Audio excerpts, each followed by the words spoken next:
அரவிந்த் கெஜ்ரிவால் பேசியிருக்காரு. டெல்லி மக்களுக்காக சிறந்த பள்ளிகளை ஏற்படுத்தியதற்காகவும் 24 மணி நேரம் மின்சாரம் வழங்கியதற்காகவும் மக்களுக்கு சிகிச்சை கொடுப்பதற்காக சிறந்த மருத்துவத்தை அங்கே ஏற்படுத்தி கொடுத்ததுக்காக தான் பாஜக என்ன சிறையில் அடைச்சாங்க அப்படின்னு சொல்லி எனக்கு பேசியிருக்காரு. இதுக்கும் மோடிக்கு சம்பந்தம் கிடையாது. மோடி என்ன சிபிஐ தலைவரா, ஐபி தலைவரா? அவரு நாட்டின் பிரதமர். நீங்க தப்பு பண்ணா அதுக்கு எந்த இப்போ ஒரு காங்கிரஸ்காரங்க யாரும் கெஜ்ரிவால் கூட சேர்ந்து கேம்பெயின் போறது இல்லை, பயப்படுறாங்க. ஊழல் புகழ் நம்ம மேல மாட்டிக்குமோன்னு. கெஜ்ரிவால் எப்போ ஒரு ஜோக்கர். அந்த மாதிரி பகல் கனவு காணார். இந்தி கூட்டணி மொத்தம் காங்கிரஸ் 50 சீட் 60 சீட் வந்தா அதிகம். இந்தி கூட்டணி 100க்குள்ளதான் அடங்க போகுது.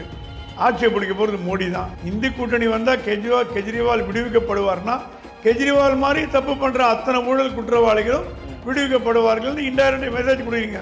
வயநாடு மக்கள் அவரை தோக்கடிப்பான்னு தெரியும். ராகுல் காந்திக்கு பிரியங்கா காந்தி தலைவரா போட்டு காங்கிரஸை கொடுத்து அந்த அம்மா கையில கொடுத்தீங்கன்னா அடுத்த இந்திரா காந்தி மாதிரி மோடிக்கு டஃப் ஃபைட் கொடுக்கக்கூடிய பொசிஷன்ல இருப்பாங்க. சேனல் 5 தமிழ் நேயர்களுக்கு வணக்கம். இன்றைய நேர்காணலில் நம்மோடு இணைந்திருப்பவர் மூத்த பத்திரிகையாளர் திரு பிரகாஷ் எம் சுவாமி அவர்கள். சார் வணக்கம் சார். வணக்கம். எப்படி இருக்கீங்க சார்? நல்லா இருக்கு, தேங்க்யூ சார். இன்னைக்கு பார்த்தீங்கன்னா அரவிந்த் கெஜ்ரிவால் பேசியிருக்காரு. டெல்லி மக்களுக்காக சிறந்த பள்ளிகளை ஏற்படுத்தியதற்காகவும் 24 மணி நேரம் மின்சாரம் வழங்கியதற்காகவும் மக்களுக்கு சிகிச்சை கொடுப்பதற்காக சிறந்த மருத்துவத்தை அங்கே ஏற்படுத்தி கொடுத்ததுக்காக தான் பாஜக என்ன சிறையில் அடைச்சாங்க அப்படின்னு சொல்லி எனக்கு பேசியிருக்காரு. இவ்வளவு நல்லது செஞ்ச ஒரு மனுஷன் எதுக்காக சார் சிறையில் அடைக்கணும்? டெல்லி மக்கள் இதை நம்புவான்னு நீங்க நினைக்கிறீங்களா?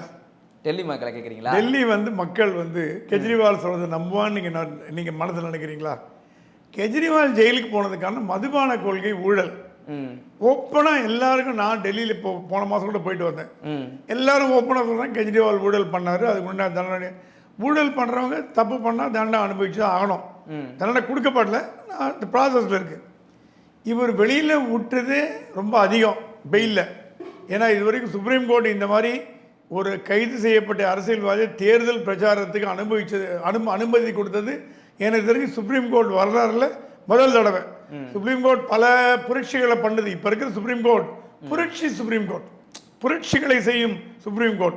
மக்களுக்கு நல்லது செய்யணும் அப்படிங்கிற ஆவல்ல எல்லா விதமான நல்லதையும் பண்ற ஒரு நினைச்சு பார்க்க முடியாத காரியங்கள்லாம் பண்ற சுப்ரீம் கோர்ட் ஆகி போச்சு. அது மோடிக்கு எதிரான ரொம்ப வரிஞ்சு கட்டின்னு எல்லாம் பண்ணக்கூடிய சுப்ரீம் கோர்ட் ஆகி போச்சு. அது பரவாயில்ல, தப்பு கிடையாது. கோர்ட் அப்படின்னால எப்போதும் ஆளுங்கட்சிக்கு ஆதரவா தானே இருக்கும். இல்ல, சுப்ரீம் கோர்ட் எதிர்கட்சியோட ஆப்போசிட் பார்ட்டினா சுப்ரீம் கோர்ட் தான் போகும். காங்கிரஸோ இந்தி கூட்டணியோ கிடையாது. மோடிக்கு எதிர்கட்சியா இருந்தா சுப்ரீம் கோர்ட் தான். அந்த மாதிரி வச்சு தப்பு கிடையாது. எதிர்கட்சியா இருக்கிறது நல்லதுதான். ஆனா எங்க நியாயமா இருக்கணுமோ அங்க நியாயமா இருக்கணும். சரி, கெஜ்ரிவால் பெயில விட்டீங்க, ரைட்டு. கெஜ்ரிவால் தப்பு தப்பா பேசுறாரு. இன்னைக்கு சுப்ரீம் கோர்ட்டை குறை சொல்லி இருக்கிறதா பிஜேபி புகார் கொடுத்துருக்காங்க. எந்த சுப்ரீம் கோர்ட் உங்களை போனா போட்டோன்னு பெயில விட்டு நீ வெளியில போப்பா, போய் நல்ல வீட்டில் ரெஸ்ட் எடுத்துக்கோ, சாப்பிடு, பிரச்சாரம் பண்ணு அப்படின்னு சொன்ன சுப்ரீம் கோர்ட்டை கிரிட்டிசைஸ் பண்ணியிருக்காரு. ஸோ இது வளர்த்த கடா மாறல பாஞ்ச மாதிரி சுப்ரீம் கோர்ட் மாறல பாஞ்சார்.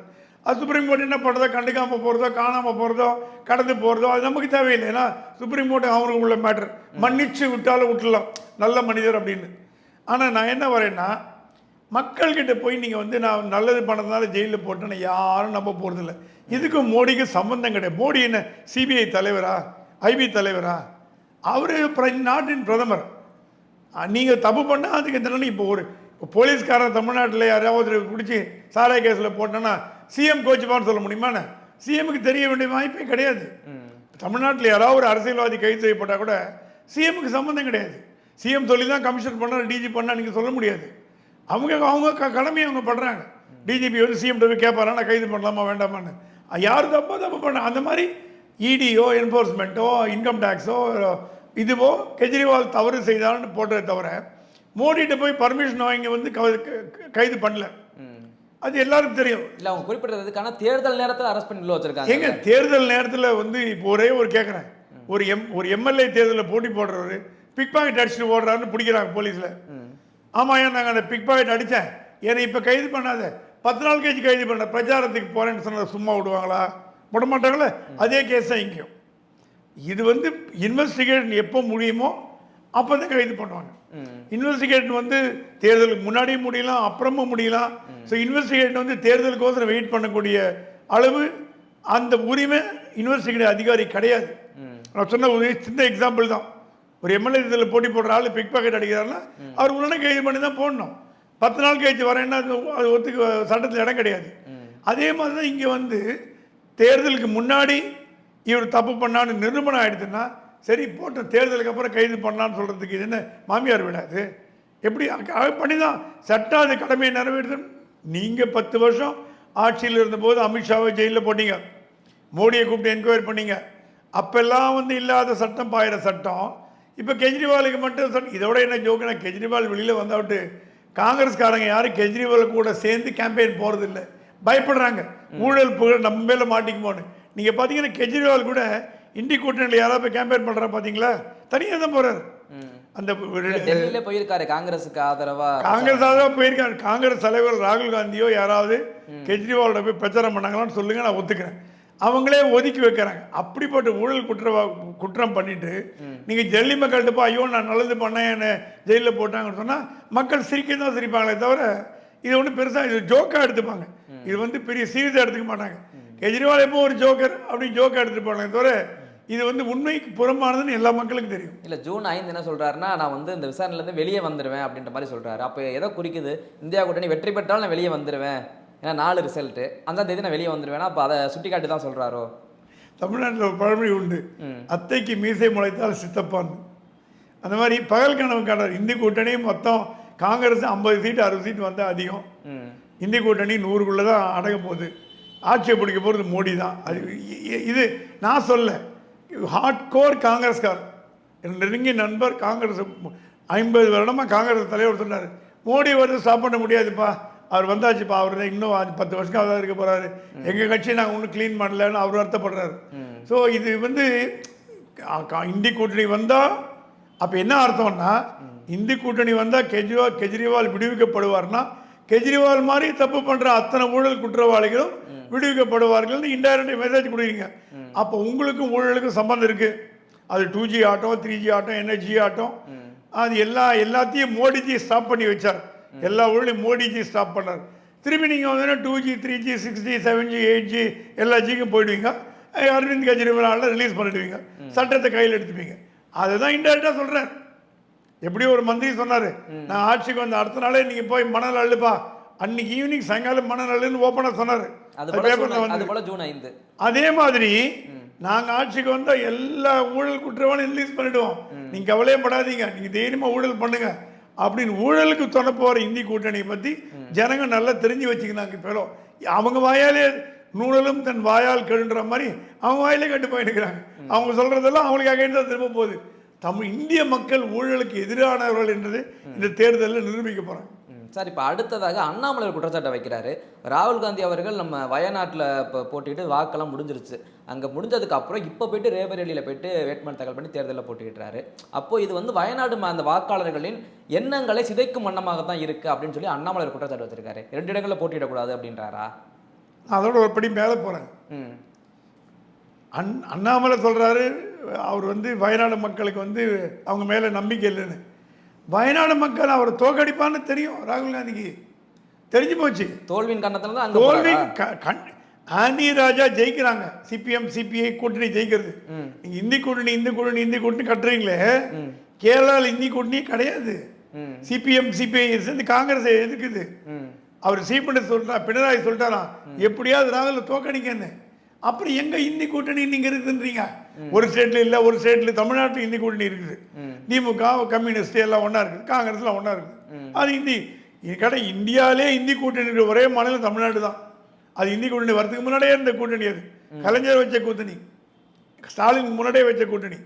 அதனால இந்த இந்தி கூட்டணிகள்லாம் இதெல்லாம் வாய் பேச்சு. இல்ல ராகுலுக்கு இந்த போன முறை அமைதியில் தோல்வி அடையும் போது எதே வயநாடு தானே கை கொடுத்துச்சு. கை கொடுத்து இந்த வாட்டி வயநாடு கைவிட போகுது. வயநாடு கை விட்டாச்சு. அந்த பயத்தில் தான் அவர் என்ன பண்றாரு, வயநாடு தோக்க போறான்னு தெரிஞ்சு போயிட்டு அவருக்கு இன்டெலிஜென்ஸ் ரிப்போர்ட் வந்திருக்கும். அங்க அமேத்தியில வந்து அந்த அம்மா சொல்லுது, ஸ்மிருதி இரானி வாங்க வாங்க வாங்க வாங்க வாங்க ஐயா வாங்க வெயிட் பண்ணி போடுங்க ஐயா, வாங்க தைரியமா வாங்க ஐயா, பயப்படாதீங்க பயப்படாதீங்க. இவர் பயப்படுறாரு. அமேத்தியிலே தோத்து போயிட்டா, 2 தொகுதியில் ஒரு தொகுதியில் தோத்து போயிட்டாருன்னா அவர் கட்சி தலைவராக இருக்கிறதுல கட்சியில் இருக்கிறதுக்கே லாய்க்கல. 2 தொகுதியில் போட்டி போட்டு ஒரு தலைவர், நேஷனல் தலைவர் தோத்து போனார்னா அப்புறம் எப்படி கட்சியில் லீட் பண்ண முடியும்? அவருக்கு உள்ளூர் தெரியும். அமேத்தி காலி. ஸ்மிருதி இரானி வந்து அப்படி வச்சுக்கிறாங்க தொகுதியை, அமக்களமாக வச்சுருக்காங்க. நான் போய் பார்த்துட்டு வந்தேன். அமேசிங்காக டெவலப் பண்ணிட்டாங்க தொகுதியை. இன்னும் 10 வருஷத்துக்கு ஸ்மிருதி இரானி அசைக்க முடியாது. ஸோ ராகுலுக்கு ஸ்மிருதி இரானி தோக்கடிப்பான்னு தெரியும். இங்கே வயநாடு காலி, என்ன பண்ணுறதுன்னு தெரியாமல் போன மாதம் அம்மாட்ட போய் அழுது, அம்மா நீ ரேபரேலியை விட்டு கொடு, ஏன்னா ரேபரேலி இந்திரா காந்தி போட்டிட்டு தொகுதி, அது ரொம்ப காங்கிரஸ் பாரம்பரியமிக்க தொகுதி. அங்கே சொல்லுவாங்க ரேபரேலியில் ஒரு லேம்ப் போஸ்ட் நிற்க வச்சா கூட ஜெயிக்கும்பாங்க. ஒரு வேடிக்கையா காங்கிரஸ் ஆமாம், ஒரு லேம்ப் போஸ்ட் நிற்க வச்சு இது ஓட்டு போடுங்கன்னா உனக்கு போட்டு போட்டுருவாங்க. அவ்வளோ சேஃப் சீட் இந்தியாவில் ரேபரேலி. இப்போ ராகுல் கை கொடுக்க போகிறது வயநாடோ அமேத்தியோ இல்லை, ரேபரேலி தான். சரி, இந்த அம்மா பையனுக்கு அம்மா விட்டு கொடுக்காம தாய் பாசம்னு ஒன்று இருக்கு இல்லையா? ஐயோ குழந்தையோட அழுது பாவம், சின்ன குழந்தை சொல்லிட்டு சரிப்பா நீ போட்டி போடுப்பா, நான் ராஜ்யசபாவுக்கு போகிறேன்ப்பா அப்படின்னு சோனியா காந்தி அம்மா அதை கொடுத்துட்டு ராஜ்யசபாவுக்கு போயிட்டு, இதான் உண்மையாக நடந்த விஷயம். சோனியா காந்தி போட்டி போடுறதா இருந்தாங்க. அம்மா நீ வேணாம்மா, நீ ராஜ்யசபாவுக்கு போயிட்டு, நான் போட்டி போடுறேன், எனக்கு சேஃப்டி. ஏன்னா அவர் ராஜ்யசபாவுக்கு போனால் அசிங்கம். அது என்ன வேடிக்கைன்னா, முதல்ல போன முறை கை கொடுத்திருந்த வயநாடுக்கு இந்த 5 வருஷ காலத்தில் எதுவுமே ஒரு செய்யலைன்றீங்களா? அப்போ இந்த மாதிரி கைவிட போகுதுன்னா இல்லை, அங்கே சிபிஎம் ஸ்ட்ராங்காக இருக்கு. இப்போ இந்தி கூட்டணி ராகுல் காந்தியை ஜெயிக்க வைக்கணும்னா ஒரு டெமி கேண்டிடேட் போட்டுக்கலாம். எப்படி தமிழ்நாட்டில் வந்து இப்போ கனிமொழிக்கு எதிராக டெமி கேண்டிடேட் போட்டாங்களோ அந்த மாதிரி டெமி கேண்டிடேட் போட்டுக்கலாம். ஆனால் அவங்க போட்டது யார்? ராஜா, சிபிஐயோட தேசிய செயலாளரோட மனைவி போட்டிருக்காங்க. அவங்க தீவிர கம்யூனிஸ்ட், லேடி வேற. இது என்ன வேடிக்கைன்னா, 2 கான்ஸ்டிடியூன்சிலையும் நீங்கள் லேடி கையால் தோற்று போனீங்கன்னா, ஒரு பக்கம் ஸ்மிருதி இரானி லேடி, இங்கே ஆனி ராஜா லேடி, 2 லேடி தோற்று போனீங்கன்னா அப்புறம் என்ன இந்தியா அரசியலில் பண்ண முடியும்? நீங்கள் என்ன பண்ண முடியும்? 2 பேருமே தோக்கடிக்க ரெடியாக இருக்காங்க. ஸ்மிருதி இரானியும் போனால் காலி. அதனால தான் அமேத்தியில் ஊர் பேர் தெரியாத ஒரு சர்மா போட்டு விட்டாங்க. ஆக்சுவலாக ரேபரேலியில் என்ன பிளான்னா, பிரியங்கா காந்தி ரேபரேலியில் போட்டுட்டு அமேதியில் வந்து ராகுல் காந்தி போட்டி போட்டு 2 பேரும் நிற்கிறதா பிளான். ராகுல் யாரும் சொன்னாங்களாம், சார் நான் தப்பு பண்ணுறீங்க, நீங்கள் தோற்று அந்த அம்மா ஜெயிச்சதுன்னா உங்கள் குடும்பத்தில் பிரச்சனை வந்துடும், நாளைக்கு அந்த அம்மா பிரைம் மினிஸ்டர் போஸ்ட்டுக்கு வந்துடும், அந்த உங்கள் சிஸ்டரை நிற்க விடாமல் பண்ணுங்கன்ட்டாங்க. உடனே இவர் போய் பிரியங்கா, ஐயோ நீ நிற்காது, ஏங்க நாளைக்கு நீ ஜெயிச்சு நான் தோற்று போய்ட்டு அசிங்கமாயிடும், இது வந்து நீயும் ஜெயிக்கூடாது நானும் ஜெயிக்கூடாது, நீயும் போட்டி நானும் அந்த மாதிரி சொல்கிறாங்க. அப்படின்னா பரவாயில்லப்பா, நான் வேலைக்கிறப்பா. அந்த அம்மா தான் காங்கிரஸை காப்பாற்ற போகுது. கடைசி இந்திரா காந்திக்கு அடுத்த இந்திரா காந்தி பிரியங்கா தான். அது அரசியலுக்கு வரவிடாமல் தடுக்கிறது ஒரு குவாட்ரி, ஒரு குரூப் வந்தாங்கன்னா நம்ம தூக்கி சாப்பிட்டு போயிடும். காங்கிரஸ் தான் பாரதிய ஜனதா கட்சிக்கு எதிர்கட்சி, வேற எந்த கட்சி இந்தியாவில் கிடையாது. பிரியங்கா தலைமையில் வரணும். பிரியங்கா தலைமையில் வந்தால் மட்டும்தான் காங்கிரஸ் கட்சி பலம் பெறும். கார்கே கீர்கே எல்லாம் வேலைக்கு ஆகாது, சும்மா ஜெயராம் ரமேஷ் எல்லாம் வேஸ்ட்டு. பிரியங்கா காந்தி தலைவராக போட்டு காங்கிரஸை கொடுத்து அந்த அம்மா கையில் கொடுத்தீங்கன்னா அடுத்த இந்திரா காந்தி மாதிரி மோடிக்கு டஃப் ஃபைட் கொடுக்கக்கூடிய பொசிஷனில் இருப்பாங்க. அதுதான் எதிர்பார்க்குறாங்க காங்கிரஸ்காரங்களும். நேச்சுரலாக பார்த்தீங்கன்னா கொஞ்சம் கொஞ்சமாக ராகுல் காந்தி தோற்று போயிட்டாருன்னா அப்படியே சைடில் என்ன பண்ணிட்டு பிரியங்கா கொண்டாந்துருவாங்க உள்ள. அது கூடாதுன்னா பிரியங்கா போட்டி போடக்கூடாதுன்னு இந்த மாதிரி தடுத்து விட்டார். அந்த அம்மா விலகிட்டாங்க. அவங்க ஆசைப்பட்ட மாதிரி பிரியங்கா சொன்னாங்க அமேதியில் போட்டி போடுனாங்களாம். பிரியங்கா சொன்னாலும் ஏன் நான் போய் தோக்கணுமாங்க அந்த ஸ்மிருதி இரானிட்ட, நீங்கள் விடுங்க வேறு யாராவது போடுங்கன்ட்டாங்க. அவங்க விலகிட்டாங்க டீசெண்டாக. இது என்ன காட்டுறதுன்னா, இவருக்கும் அமேதியில் போட்டி போட பயம், தங்கைக்கும் சிஸ்டருக்கும் ரேபரேலியில் விட்டு கொடுக்கறதுக்கு டவுட்டாக இருக்குது, அம்மாவையும் நீங்கள் ராஜ்யசபாவில் அமைச்சு விட்டீங்க. ஸோ காங்கிரஸ் மேலிடத்தில் கடைசி 2 நாள் நாமினேஷன் ஃபைல் பண்ணுறதுக்கு முன்னாடி கார்கே அப்படியே அனலில் சீட்டில் உட்காந்தார். என்ன பண்ணுறதுன்னு தெரியல அவருக்கு, பேசவும் முடியாது. நாமினேஷன் ஃபைல் பண்ணல வச்சுங்க 2 பிஜேபி ஜெயிச்சிடும். அதோட கேவலம் எதுவுமே கிடையாது. ஒன்று இந்திரா காந்தி தொகுதி, ஒன்று ராஜீவ்காந்தி தொகுதி, பரம்பரை தொகுதி, பாக்கெட் பெறோ, அதில் போய் தோற்று போய் கேண்டிடேட்டே போடலன்னா அப்புறம் கடைசியில் கார்கே போய் காலில் விழுந்தாராம், அம்மாவே தான் வழி பண்ணுங்க, 2 பேர் இந்த மாதிரி உட்காந்துக்கிறாங்க, யாருமே இன்ட்ரெஸ்ட் காட்டலன்னு. அப்புறம் சோனியா காந்தி பஞ்சாயத்து பண்ணி சரி நீ போட்டி பண்ண சொல்லி சர்ன் பண்ணிருக்காங்க. இது எதை காட்டுறதுன்னா, காங்கிரஸுக்கு தலைமையே சரியில்லை. Priyanka is the only future of Congress. Modi நீங்கள் எதிர்க்கணும்னா காங்கிரஸ் தான். காங்கிரஸ் உயிர் பெற்று ஆக்சிஜன் வரணும்னா பிரியங்கா தான், வேற வழி கிடையாது. அது வந்தால் உருப்பிடும். ஓகே சார், இப்போ அடுத்ததாக பார்த்தீங்கன்னா இந்த இந்தியா கூட்டணி வெற்றி பெற்றால் வெளியிலேருந்து ஆதரவு தருவோம் அப்படின்னு சொல்லி மம்தா பானர்ஜி சொல்லியிருக்காங்க. ஏன் அந்த கூட்டணிக்கு இந்தியா கூட்டணியில் ஏன் அவங்க வராததுல காரணம் என்ன? இந்தியா கூட்டணியில் அவங்க இல்லை. ஆமாம், இந்தியா கூட்டணியில் அவங்க இல்லை, இருக்க முடியாது. ஏன்னா அவங்களோட முதல் எதிரியே வெஸ்ட் பெங்காலில் காங்கிரஸ். ஆமாம், அதை நீங்கள் புரிஞ்சுக்கணும். வெஸ்ட் பெங்காலில் கம்யூனிஸ்ட் தொடை தெரியப்பட்டது, கம்ப்ளீட்டாக தொடை தெரியப்பட்டது. கட்சி எங்கேயுமே கிடையாது. எங்கேயுமே கிடையாது. வெஸ்ட் பெங்காலில் கம்யூனிஸ்ட் கிடையாது. வெஸ்ட் பெங்காலில் மெயின் எதிரி யாருன்னா காங்கிரஸும் பாரதிய ஜனதா கட்சி தான் மெயின் எதிரி. இந்தி கூட்டணி போட்டு வெஸ்ட் பெங்காலில் காங்கிரஸோட கூட்டணி வச்சாங்கன்னா பாஜக ஈஸியாக ஜெயிச்சு போயிடும். ஏன்னா அது வீக் பாயிண்ட், அங்கே நம்பர்ஸ் மாறிடும். எப்படி போன வாட்டி ஜெயிச்சா அதிகமாக வந்துடும். அதனால தான் காங்கிரஸ் எதிர்க்க பார்க்குது. ஸோ இந்தி கூட்டணின்னு ஒன்று வந்து வேடிக்கையான கூட்டணி. கேரளாவில் கிடையாது, வெஸ்ட் பெங்காலில் கிடையாது, மகாராஷ்டிராவில் கிடையாது, ஆந்திராவில் கிடையாது, கர்நாடகா, யூபியில் மட்டும் இருக்குது. அப்படின்னு எப்படிங்க அது வேடிக்கை? இல்லை, ஒருவேளை தேர்தலுக்கு முன் அப்படி இருந்துட்டு தேர்தலுக்கு பின் வெற்றிகளை வச்சு இணைச்சிக்கிட்டு அவங்க ஒரு கூட்டணியை பலமாக அமைச்சிட்டாங்கன்னா, ஜனதா கட்சின்னு ஒன்று இருந்தது, ஜனதா பார்ட்டின்னு கூட்டணி ஒன்றா இணைஞ்சாங்க. ஒரே மாதத்தில் பிச்சு போச்சு. நம்ம ஊரில் கூட்டணி கட்சியெல்லாம் மத்திய அரசாங்கத்தில் வேலைக்கு ஆகாது. அது சந்திரசேகர், நம்ம இவர் குஜ்ரால், சரண் சிங் இவங்கெல்லாம் ப்ரூவ் பண்ணிட்டாங்க. தேவகவுடா. கூட்டணி கட்சி இந்தியாவில் மாநிலங்களில் ஒன்றா இருக்கலாம். மகாராஷ்டிராவில் இருக்குது, தமிழ்நாட்டில் கூட இருக்கலாம். ஆனால் டெல்லி லெவலில் கூட்டணி கட்சி இருக்காது. 20 வருஷம் முன்னாடி முடிவு பண்ணி தான் 10 வருஷம் காங்கிரஸுக்கு ஃபுல் மெஜாரிட்டி கொடுத்தாங்க. ஓரளவுக்கு என்டிஏ இது காங்கிரஸ் தலைமையில் உள்ள கொடுத்தாங்க. என்டிஏக்கு 10 வருஷம் கொடுத்தாங்க. மோடி 10 வருஷம் இருந்தார்.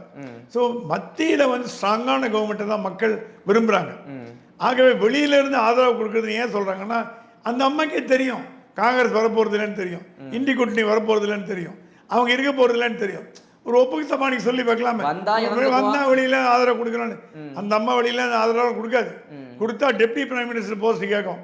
4 பேர் டெப்டி பிரைம் மினிஸ்டர் போஸ்ட் கேட்டுக்கிறாங்க. இப்பவே 4 கேண்டிடேட் இருக்காங்க. இது அப்படியே இந்தி கூட்டணி ஜெயிச்சா கூட அவங்க மந்திரி சபை அமைக்கிறதுக்கு முன்னாடி இது பீஸா 10 கட்சியா உடஞ்சிடும் அப்படிங்கிறது என்னோட கணக்கு. ஏன்னா ஒற்றுமை இல்லை. 4 துணை பிரதமர் பிஜேபி ஜெயிச்சதுன்னா மோடியை தவிர யாரும் பிரதமர் கிட்டே வர முடியாது. பிரைம் மினிஸ்டர் மோடி தான், அவர் இருக்கிற வரைக்கும் மோடி தான், வேற யாரும் வர முடியாது. எதிர்கொரலே கிடையாது. அப்படி எதிர்கொரல் தான் ஓரம் உட்கார வச்சிருவாங்க. ஸோ இங்கே ஒரு யுனைட்டடாக இருக்கு, அங்கே யுனைடெட் இல்லை. யார் பிரதமர் இன்னி வரைக்கும் முடிவு பண்ணல, நாளைக்கு முடிவு பண்ண போகிறதுல குடும்பப்படி சண்டை வரும். இதெல்லாம் ஒரு வேடிக்கை. ஆனால் எப்படி இருந்தாலும் என்னை பொறுத்த வரைக்கும் 100-150 சீட்டுக்கு மேலே இந்தி கூட்டணிக்கு வரப்போறதில்லை. பிஜேபிக்கு 400 வருமா? வரது டவுட்ஃபுல். 400 வராது, 360-370 வரலாம். மீதி வந்து எதிர்கட்சிகள் எடுத்துக்கும். ஸோ இதனால் வந்து இந்தி கூட்டணிங்கிறது இல்லாத ஒரு கூட்டணி மத்திய அரசாங்கத்தில் ஆட்சிகளே வரும்னு கேட்டிங்கன்னா இல்லைன்னு தான் நான் சொல்லுவேன். இல்லை, அந்த 4 துணை பிரதமர்கள் சொன்னீங்கல்ல, அதில் தமிழ்நாட்டுக்கு எதுவும் வாய்ப்பு இருக்கா தெரியல. அப்படி இந்தி கூட்டணி வந்து ஒரு 4 துணை பிரதமர்களை தேர்ந்தெடுத்தாங்கன்னா அது ஸ்டாலினுக்கு வரதுக்கு ஒரு வாய்ப்பு இருக்குது. ஸ்டாலின் ஒத்துக்கணும். ஒத்துனார்னா இங்கே வந்து உதயநிதி சிஎம் ஆகிட்டு டெப்டி பிரைம் மினிஸ்டராக போகிறதுக்கு வாய்ப்பு. இது எல்லாமே அத்தைக்கு மீசம் முளைச்சாங்கிற கதை தான். இந்தி கூட்டணி 400 மேலே சீட்டு வந்து 350 மேலே சீட்டு வந்ததுன்னா நீங்கள் சொல்கிற பாயிண்ட்லாம் கரெக்டு. எப்படி இருந்தாலும் மோடி ஜெயிக்க போகிறாருன்னு எல்லா சர்வேயும் சொல்லுது. நம்பர் வேறுபடலாம். 400ங்கிறது இல்லாமல் இருக்கலாம், 100ங்கிறது இல்லாமல் இருக்கலாம், 300லேருந்து 350 வரைக்கும் பாசிபிலிட்டி இருக்குன்னு எல்லாருமே சொல்கிறேன். எல்லா கணிப்பும் சொல்கிறது. அது இல்லாமல் மோடி மேலே அந்த அளவுக்கு ஒன்றும் ஒரு ஆன்டி இன்கம்பன்சியோ ஒரு கோபமோ வெறுப்போ ஏதோ ஒரு ஊழல் குற்றச்சாட்டோ எதுவுமே இல்லை. அவர் ஏதோ அவர் கட்சி கொள்கையை நிறைவேற்றிட்டாரு, ராமர் கோயில் கட்டினார், 370 பண்ணார், எல்லாம் பண்ணிட்டார். அதனால மோடி மேலே பெருசாக கோவம் இருக்க மாதிரி. ஆட்சி மாற்றம் வேணும் அப்படின்னா அந்த அளவுக்கு வாக்கு வங்கி அதிகமாக இருக்கும். ஆனால் இந்த முறை வாக்கு வங்கி குறைவாக தான் இருக்கும். அப்படி பார்க்கும்போது அப்போ மோடி மேலே எந்த ஒரு அதிருப்தியும் இல்லை அப்படின்றது. ஆட்சி மாற்றம் வேணும்னா இப்போ எனக்கே வச்சுக்க மோடி பிடிக்கலப்பா, நான் மோடிக்கு ஓட்டு போட மாட்டேன். சரி, யாருக்கு போடலாம்? இந்த பக்கம் பார்ப்பேன், யாருமே இல்லையே. இந்தி கூட்டணியில் யார் பிரைம் மினிஸ்டர் கேண்டிடேட் எனக்கு தெரியணும்.